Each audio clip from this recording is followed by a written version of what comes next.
हो तेरा जगराता हमने कराया है माँ,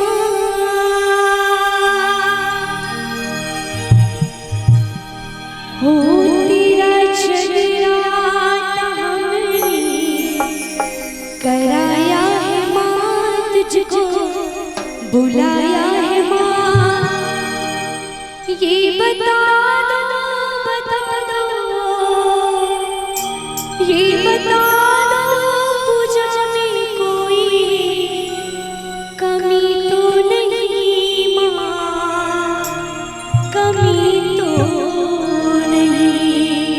एक भक्त बड़े प्यार से माँ से गुहार करते, बड़े प्यार से कहते हैं,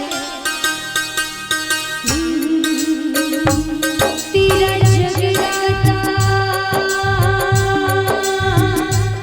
तेरा जगराता हमने कराया है माँ, तुझको बुलाया है माँ। ये बता दो, ये बता दो पूजा में कोई तो नहीं माँ, कमी तो नहीं माँ, कमी तो नहीं माँ, कमी तो नहीं। तेरा जगराता, हो तेरा जगराता हमने कराया है माँ, तुझको बुलाया है माँ। ये बता दो, ये बता दो पूजा में कोई कमी तो नहीं माँ, कमी तो नहीं माँ, कमी तो नहीं माँ, कमी तो नहीं।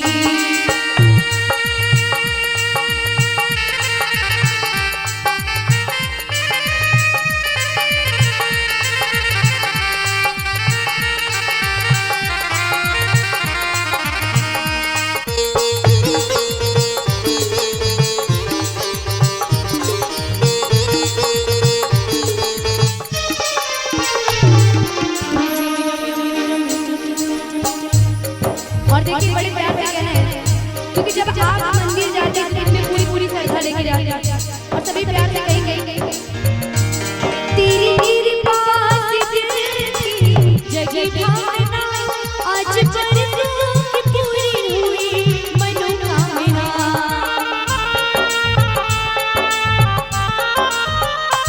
तेरी कृपा से दिल की जगी भावना, आज बरसों की पूरी हुई मनोकामना।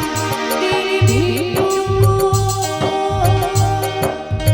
हो तेरी भेंटों को लेकर आई हूँ माँ, तुझको बुलाया है माँ। ये बता दो, ये बता दो पूजा में कोई कमी तो नहीं माँ, कमी तो नहीं माँ, कमी तो नहीं माँ, कमी तो नहीं।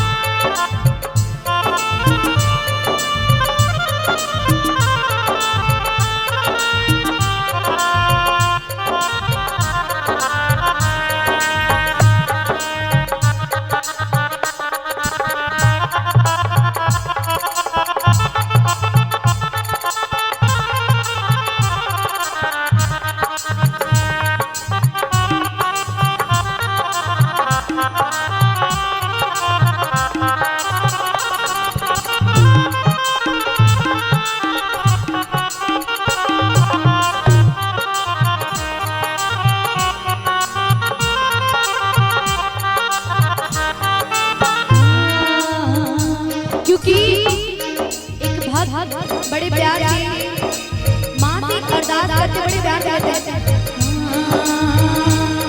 कि मौसम है सुहाना कि जीना लगे, मौसम है सुहाना कि जीना लगे, मैया नहीं जाना कि जीना लगे, मैया नहीं जाना कि जीना लगे।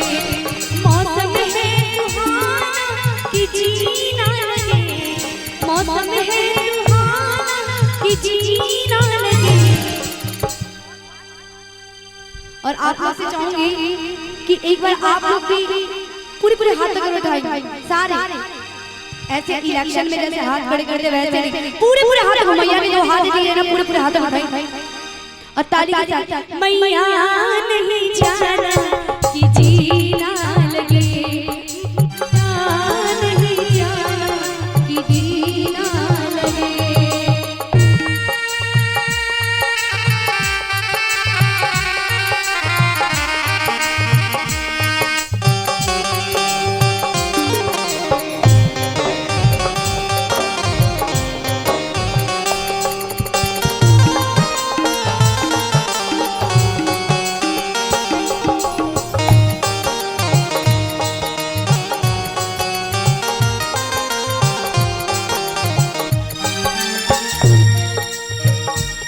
हमको जीना ज़माने की सब खुशियाँ हमारे घर से न जाना मैया मेरी।